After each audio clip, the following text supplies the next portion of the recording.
Stove on பண்ணிக்கோங்க. அதில் ஒரு பாத்திரம் வச்சுக்கோங்க. 2 டேபிள் ஸ்பூன் ஆயில் ஆட் பண்ணிக்கோங்க. ஜீரகம் 1 டேபிள் ஸ்பூன் போட்டுக்கோங்க. ஜீரகம் நல்லா பொரிஞ்சு வரட்டும். ஜீரகம் நல்லா பொரிஞ்சு வந்ததுக்கப்புறம் பச்சை மிளகாய் 2 ஆட் பண்ணிக்கோங்க, பொடியாக நறுக்குனது.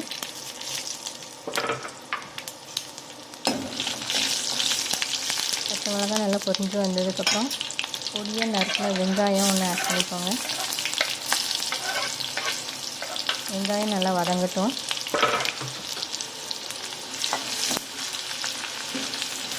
வெங்காயம் நல்லா பொன்னிறமாக வதங்கி வரட்டும்.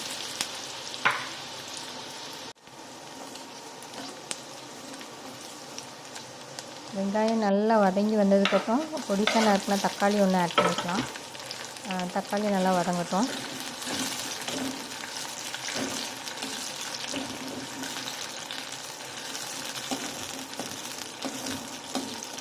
தக்காளி நல்லா வதங்கி வரட்டும்.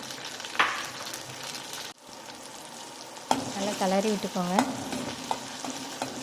தக்காளி நல்லா வதங்கினதுக்கப்புறம் 1 ஸ்பூன் காஷ்மீரி மிளகாய் பொடி, 1 ஸ்பூன் வத்தப்பொடி ஆட் பண்ணிக்கலாம்.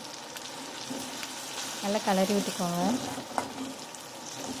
லைட்டாக நல்லா கலர் மாதிரி நல்லா பச்சை வாசம் போகிறதுக்கு வதங்கி விட்டுக்கோங்க, வதக்கி விட்டுக்கோங்க. அதுக்கப்புறம்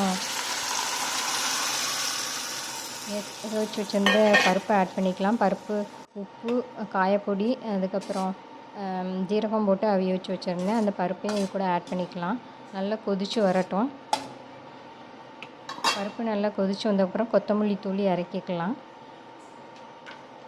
உப்பு கொஞ்சம் ஆட் பண்ணிக்கலாம். இந்த டைமில் கொஞ்சம் உப்பு ஆட் பண்ணிக்கலாம்.